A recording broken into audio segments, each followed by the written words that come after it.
예, 제가 며칠 전에 신문을 이제 보다가 신문 내용 중에 제가 가끔 이야기하는 션과 정혜영 기사가 이렇게 났더라고요.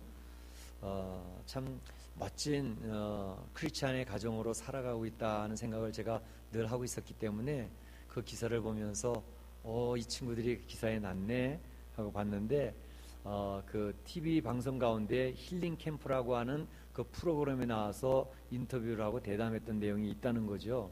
그래서 제가 힐링 캠프를 거의 보질 않았는데 그날 일부러 찾아서 도대체 이 친구들이 어떤 얘기를 했을까 해서 찾아가 봤습니다. 그런 내용들은 뭐 여러 가지 내용들이 많이 나와요. 참으로 멋진 크리스찬의 삶의 그 가정, 모범적인 그런 모습들이 많이 나오는데 그 중에 제가 기억났던 거 한 가지는 서로 부부싸움을 안 했다는 거예요. 5089일을 사는 동안에 별로 이렇게 부부싸움한 기억이 없다 그런 얘기를 하는데, 아니 그러면 도대체 부부싸움 하지 않는 비결이 도대체 뭐냐, 너무 닭살스럽다 그러면서 그 진행자가 이제 이경규 진행자가 물었더니 그 세 가지를 이야기하더라고요. 자기네들이 부부싸움을 들쓰는 안 하는 방법은 첫 번째, 서로 먼저 대접해 주려고 노력을 한다 그런 얘기를 해요. 그래서 왕처럼 되기 위해서는 자기 와이프를 왕후로 이렇게 대접을 하고, 또 와이프는 자기 남편을 왕으로 대접을 하면 서로 이렇게 위치가 높아진다 그런 얘기를 하면서 서로 대접하는 것에 대해서 신경을 많이 쓴다 그런 얘기를 하고, 두 번째로는 서로의 그 장점을 바라보려고 애를 쓴다는 거죠. 사실 결혼하기 전에 연애할 때에는 서로 장점만 계속 보였는데 결혼하고 난 다음에는 사실은 그 사람이 가지고 있는 장점이나 단점이 서로 바뀌지는 않았는데, 결혼하고 나서는 장점이 보이기보다는 단점이 더욱더 많이 보여지기 시작을 하니까 문제가 생기는 것 같더라.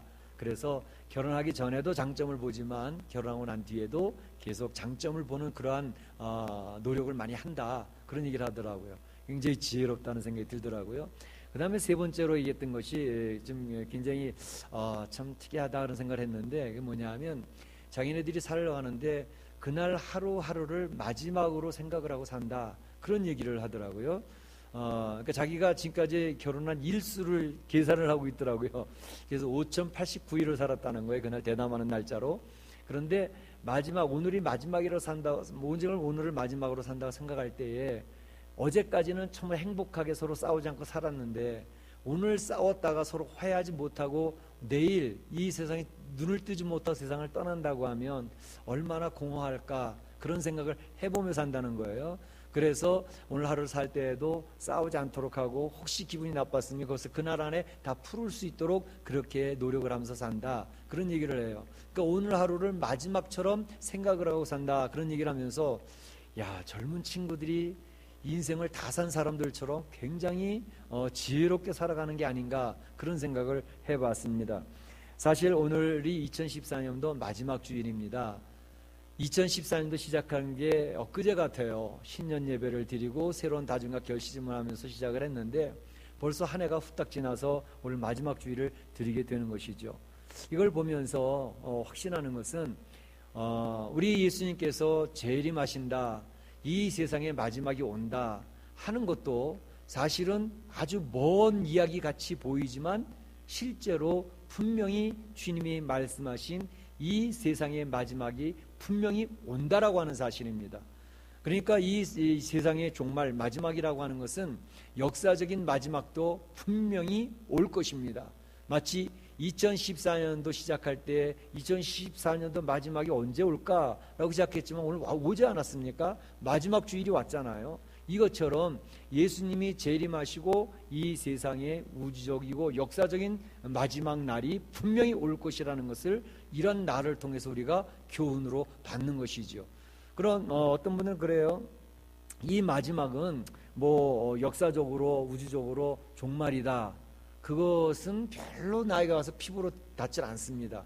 그렇지만 사실 우리 개인적인 종말, 나의 개인적인 마지막 날은 분명히 있지 않겠습니까? 이건 너무나도 분명하게 느껴지지 않습니까? 피부로 와서 닿죠. 그러니까 나의 마지막, 이게 개인적인 종말이 역사적인 종말이나 우주적인 종말과 거의 동일해요. 내가 죽어버리면 그거는 뭐 역사적으로 마지막에 오든지 우주적인 종말이 오든지 그거 동일한 결과거든요.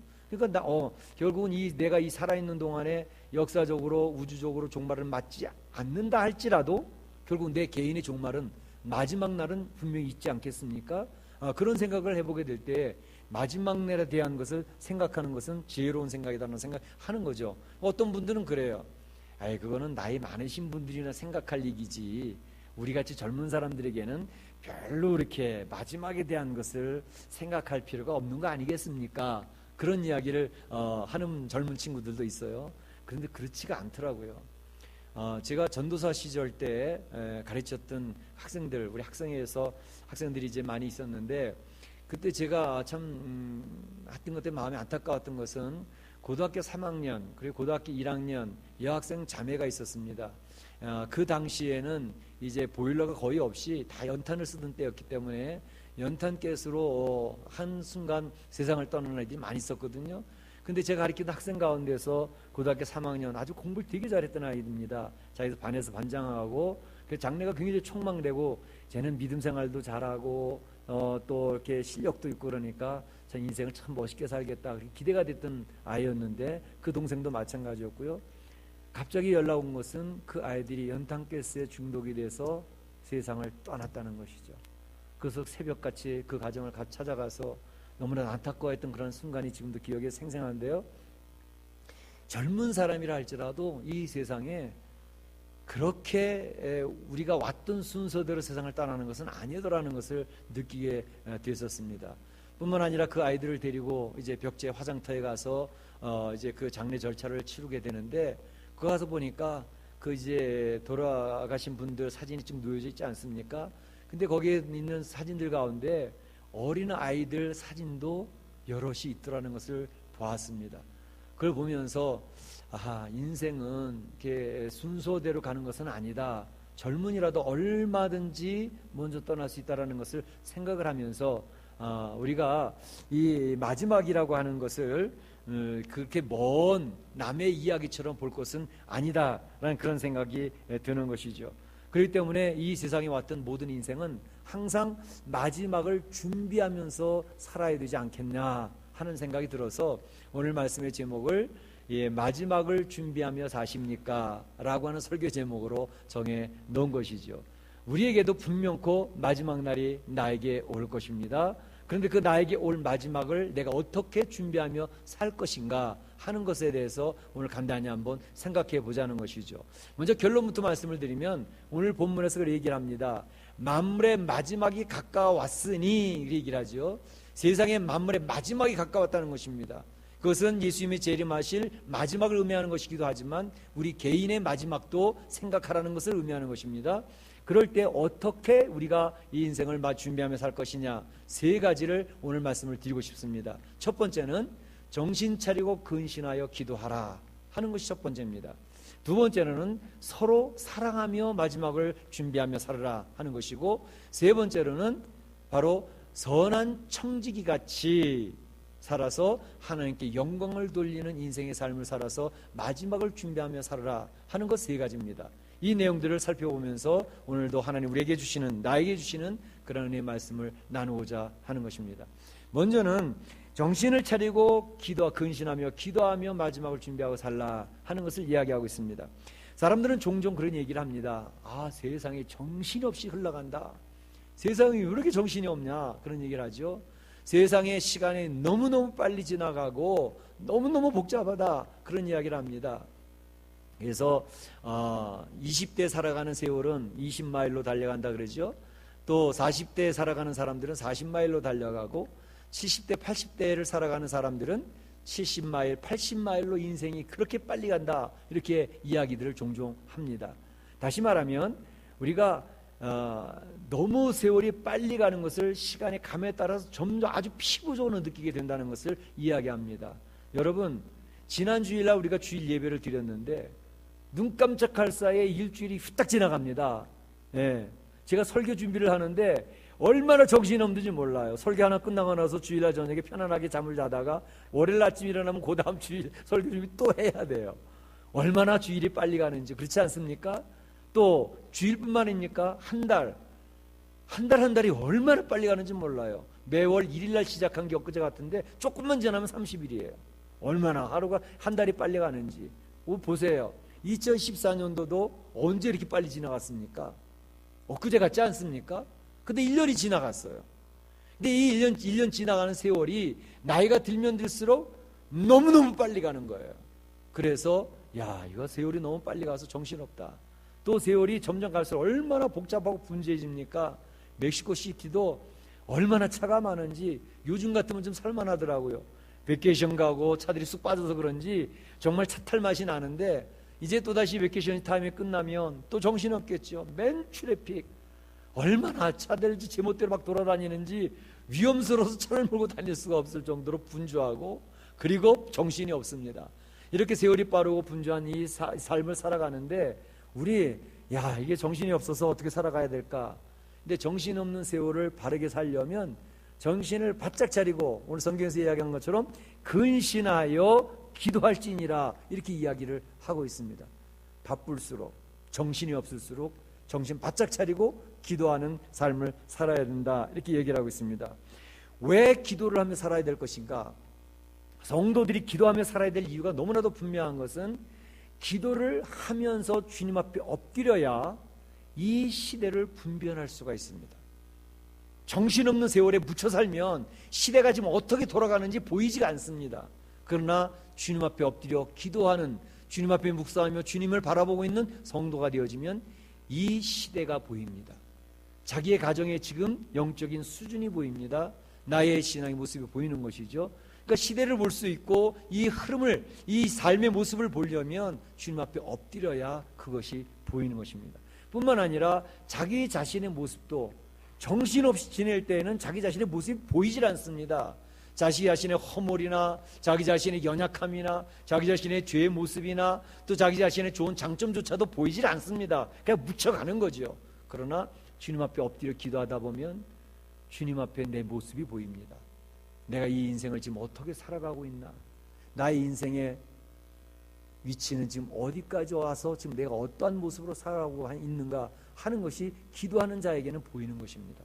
뿐만 아니라 연약하고 허물이 많아가지고 정신없이 세월이 묻혀가 떠내려가는 것처럼 살아가고 있는데 그때의 그 연약함과 우리의 부족함 이러한 것을 채워주고 충족시켜줄 능력이 어디에서 오는가? 바로 기도라고 하는 도구를 통해서 하나님의 능력이 채워지게 됩니다. 기도는 하나님의 능력이 채워지는 통로입니다. 그렇기 때문에 하나님 앞에 엎드려서 주의 말씀을 묵상하고 주님 앞에 기도하고 하나님을 바라보고 있는 사람에게는 기도를 통해서 이 시대를 살아갈 지혜가 채워지고 이 시대를 살아갈 능력이 채워지면서 주님의 은혜로 덧입어짐으로 이 시대를 살아갈 수가 있게 되어지는 거죠. 그래서 하나님의 뜻을 바르게 분별할 수 있는 능력이 생기기 때문에 기도하는 사람은 이 인생을 살아가는데 좀 일찍 한다 할지라도 그 인생을 하나님의 뜻에 맞추어서 인생의 본분을 다하고 가치 있게 의미 있게 인생을 살아가는 삶이 될 수 있다라는 것입니다. 그렇기 때문에 정신을 차리고 근신하여 기도하라 이렇게 이야기를 하는 것입니다. 어떤 분들은 너무너무 정신이 없어서 기도할 시간이 없습니다. 주님 앞에 잠깐 엎드려서 기도할 시간도 없기 때문에 기도를 못합니다. 그러면 그럴수록 더욱더 기도를 해야 됩니다. 바쁘다고 하는 것은 할 일이 많다는 것을 이야기하지 않습니까? 선택해야 되고 결정해야 될 것이 많다는 것을 의미하지 않습니까? 기도 없이 선택하고 기도 없이 결정해 보십시오. 엉망진창됩니다. 그러나 바쁘고 선택할 것이 많고 결정할 것이 많은 사람일수록 주님 앞에 엎드려 주님의 음성을 기다리며 기도하면 바른 선택을 할 수 있고 바른 결정을 내릴 수 있고 좀 더디가는 것 같아도 하나님의 뜻을 따라가기 때문에 실수를 그만큼 줄일 수 있다는 것입니다. 그래서 기도하라고 하나님은 우리에게 권면하고 계시는 것입니다. 그러니까 바로 기도하는 사람, 우리에게 성도들은요 기도를 습관화시켜야 됩니다. 습관적인 기도가 될 수 있도록 그렇게 하셔야 됩니다. 예수님도 습관을 따라 기도하러 가시다 이렇게 얘기하고 계시지 않습니까? 그러니까 기도가 몸에 배일 수 있도록 자꾸 습관화시키는 것이 얼마나 중요한지 모릅니다. 그래서 말씀드리잖아요. 골방 기도에 승리하셔야 된다고. 여러분이 교회에 나와서는 누구든지 기도하지 않습니까? 아무 기도해야 될 의미도 없고 아무도 알아주지 않는 집에서 골방에서 기도의 재단을 쌓고 있는 사람은 참 신앙인이 되는 것입니다. 그렇기 때문에 그 골방에서 엎드려 기도하고 주님을 바라보고 주님 앞에 엎드려 있는 사람이라면 기도의 습관이 저절로 몸에 배기 시작을 합니다. 그 사람에게는 하나님이 함께 하신 놀라운 역사, 하나님 도와주시는 귀한 삶의 체험도 나타나게 되는 것이죠. 그런데 이걸 습관화시킨다는 것이 왜 중요하냐 하면 습관이라고 하는 것은 그 사람의 삶을 좌우하게 만듭니다. 여러분 혹시 기억하실지 모르겠는데 2013년도 7월 6일 날 샌프란시스코에 착륙하던 아시아나 항공 불시착하면서 큰 사고가 나지 않았습니까? 그런데 그때 탑승객이 291명이었어요. 승무원이 16명, 그래서 307명이 탔는데 그 비행기가 불이 나지 않았습니까? 나중에 불이 나가지고 거의 위에가 닭뚜껑이 열린 것처럼 그렇게 된 우리의 사진들을 많이 봤죠. 그런데 그렇게 큰 사고가 났는데 사망한 사람이 3명밖에 없었습니다. 그러니까 중국 여학생들 3명이 죽었는데 바로 그것도 나중에 다른 소방차에 깔려서 죽었다는 등 이런 얘기가 있었는데 그 307명이나 되는 사람이 그 큰 사고에서 사망자가 그렇게 적을 수밖에 없었던 것은 바로 그곳에 있었던 여승무원들의 영웅적인 행동으로 말미암아 사망자를 최소화시킬 수 있었다. 그래서 미국에서는 그러한 것에 대해서 대서특필을 했던 것을 볼 수가 있습니다. 왜 그러냐면 그 여승무원들 중에 사무장으로 있었던 이은혜라고 하는 사무장이 있었습니다. 한 40살 되신 분이에요. 그리고 또 그 같이 있었던 이지은이라고 하는 30살 먹은 승무원이 있었는데 이 승무원들이 얼마나 영웅적으로 행동을 했는지 신발을 벗고 그 탑승객들 손님들을 걸머쥐고 어깨 업고 막 뛰어다니면서 막 날른 거죠. 막 우왕좌왕하는 그런 상황에서도 그들 없고. 그래서 나중에 보니까 이 사람들이 골절상도 입었는데 그 뼈가 부러진 것도 모르고 아픔도 모르고 막 옮겨가면서 사람들을 기내에서 탈출을 시켰다는 것이죠. 그런데 그렇게 할 수 있었던 것이 자기네들이 나중에 인터뷰할 때 우리는 평소에 훈련했던 대로 매뉴얼을 따라서 훈련한 그대로 했을 뿐입니다. 이렇게 얘기를 하는 거죠. 맨 마지막까지 사무장 이은혜 그 사무장은 그 기내에 맨 마지막까지 남아서 다 점검을 하고 모든 탑승객이 탈출한 것을 확인하고 내려왔다고 그런 이야기를 하는 것입니다. 매뉴얼 따라서 그들이 훈련받았던 대로 그들이 몸에 습관이 되어졌기 때문에 그 습관대로 했더니만 사망을 최소화시킬 수 있었다라고 이야기를 하는 것입니다. 이와 똑같습니다. 우리 성도들이 기도의 습관을 붙여놓으면 여러분이 기도하는 그 습관 때문에 여러분의 위기에서 여러분의 삶을 살려냅니다. 여러분의 삶에 가정의 위기가 왔을 때, 사업의 위기가 왔을 때 기도의 습관을 가지고 있는 사람들은 그 위기에서 벗어날 수 있는 그러한 축복이 주어지게 되는 것입니다.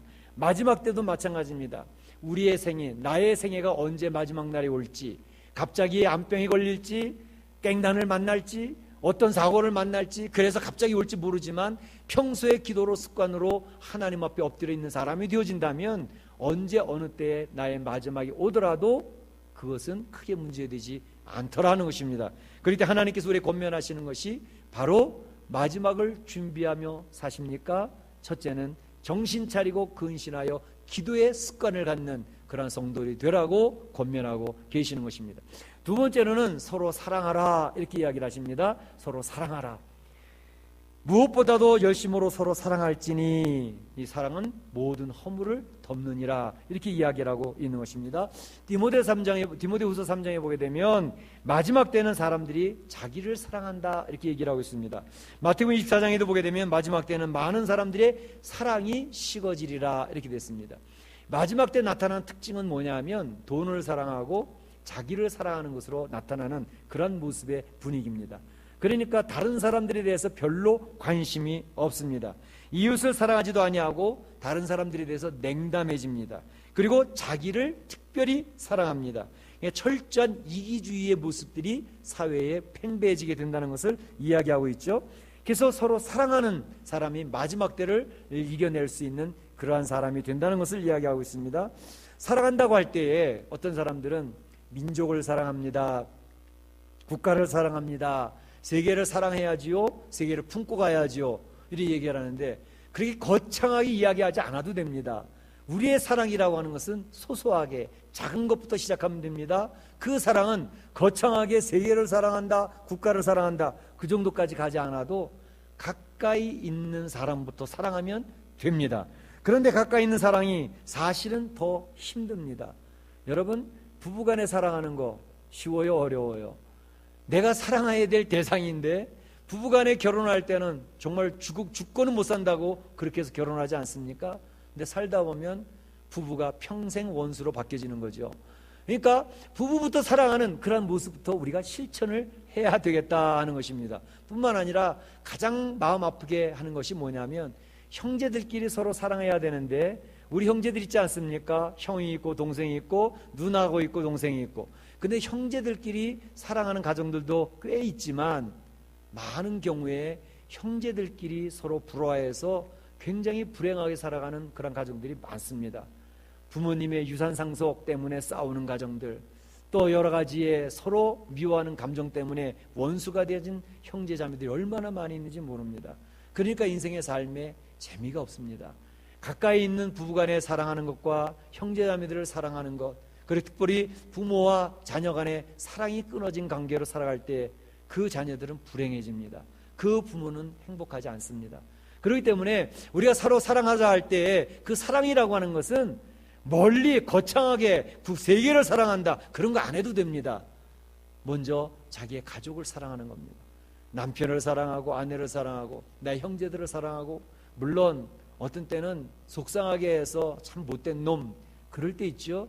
그럼에도 불구하고 그들을 사랑할 수 있는 그러한 사람이 된다는 건 얼마나 중요한지요.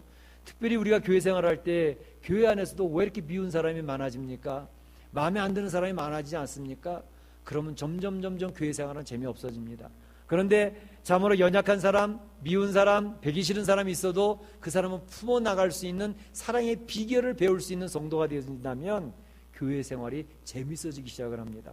그러니까 그것을 우리는 하기가 굉장히 힘든 부분인데 그거를 터득해 나가기 시작을 하고 그걸 경험하기 시작을 하면 교회 생활이 달라지는 거죠. 그게 어떻게 가능합니까? 우리는 분명히 하나님 앞에 고백할 필요가 있습니다. 내가 가진 인격으로는 나를 싫어하는 사람을 좋아할 수 없습니다.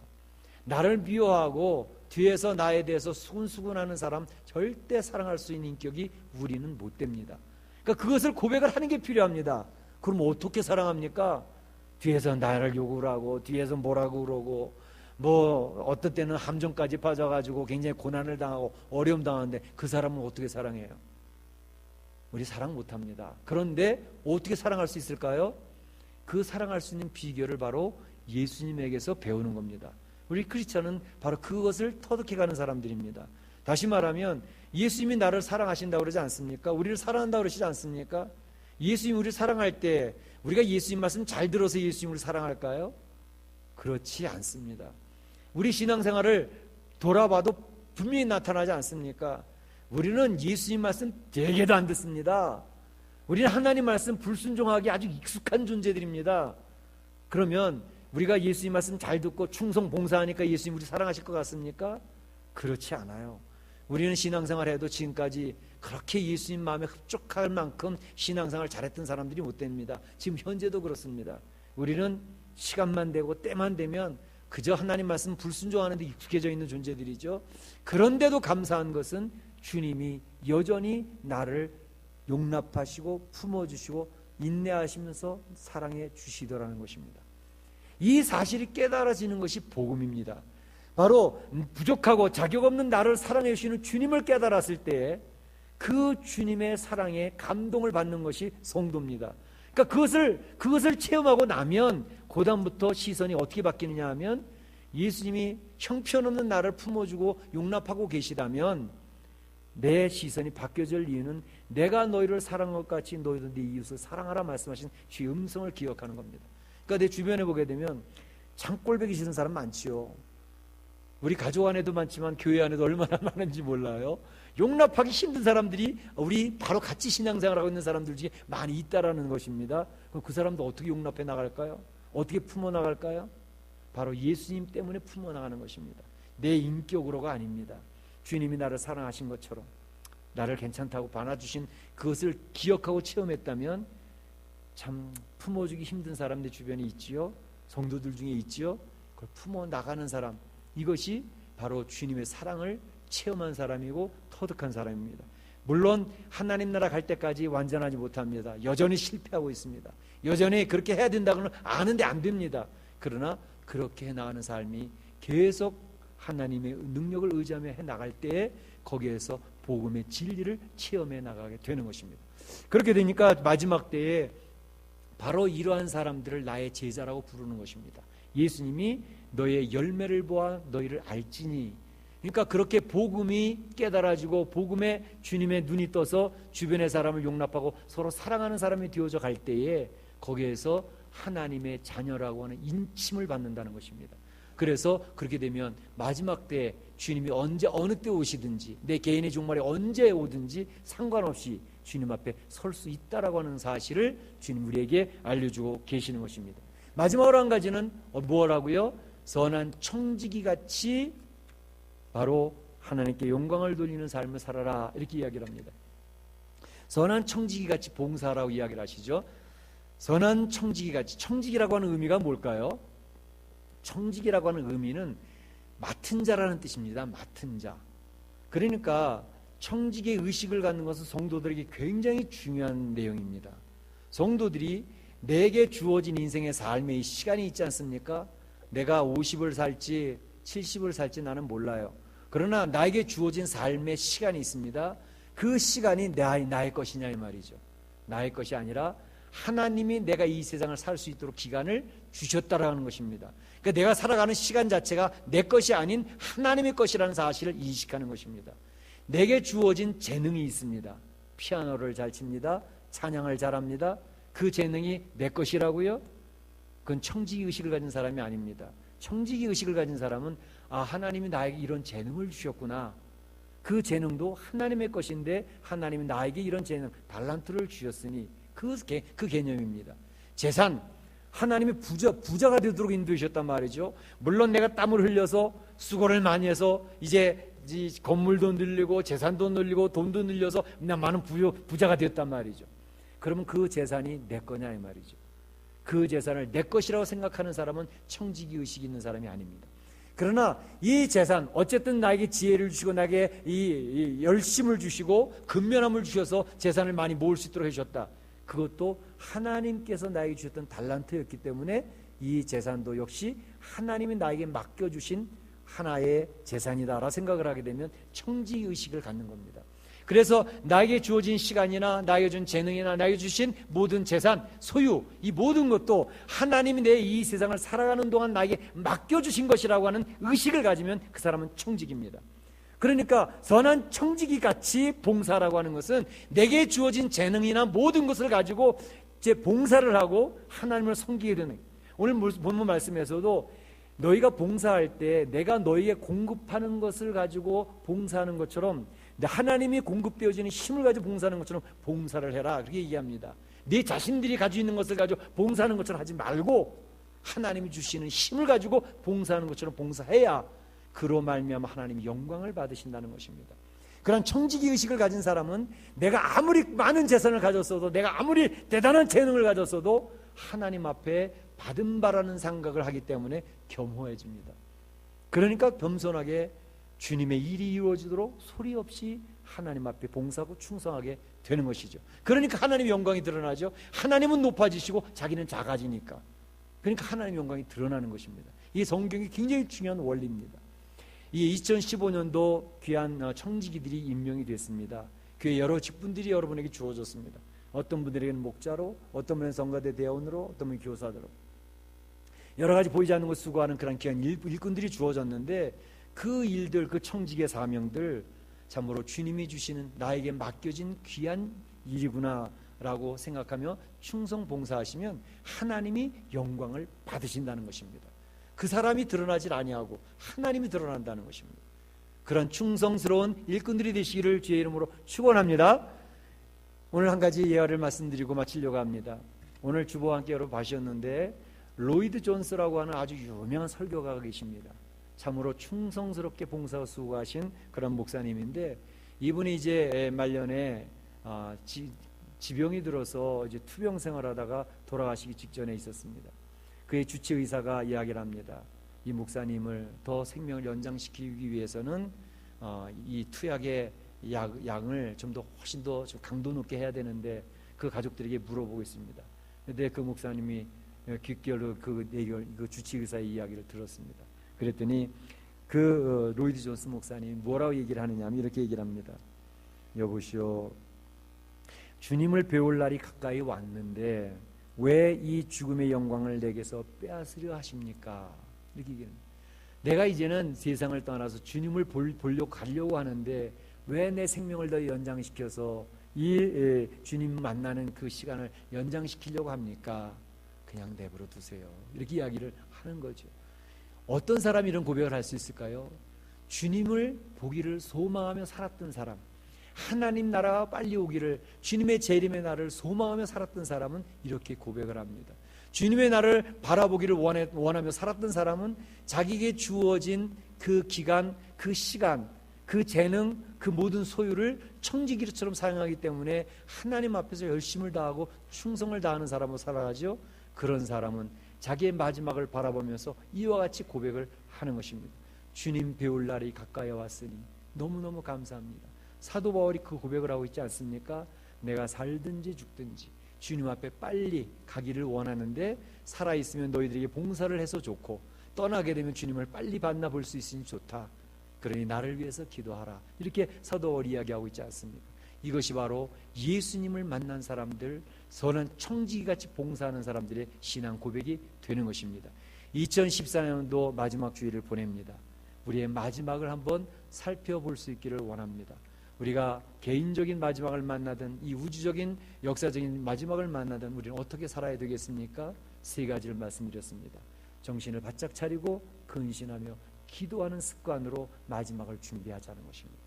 두 번째로는 서로 사랑하며 허물을 덮는 그러한 성도로 살아가자는 겁니다. 나의 힘으로는 사랑할 수 없습니다. 예수님이 나를 사랑하신 것처럼 허물 많은 내 이웃을, 내 가정, 내 형제들을 품어가면서 살아보자는 것입니다. 세 번째로는 바로 선한 청지기같이 나에게 주어진 시간도 내 것이 아니라는 사실을 기억을 하고 나에게 주어진 재능과 또 나에게 주어진 모든 소유도 하나님께서 나에게 잠시 잠깐 맡기셨다는 사실을 기억을 하고 충성스럽게 봉사하셔서 하나님 앞에 잘했다 칭찬받는 성도들이 되시기를 주의 이름으로 축원합니다. 축원합니다.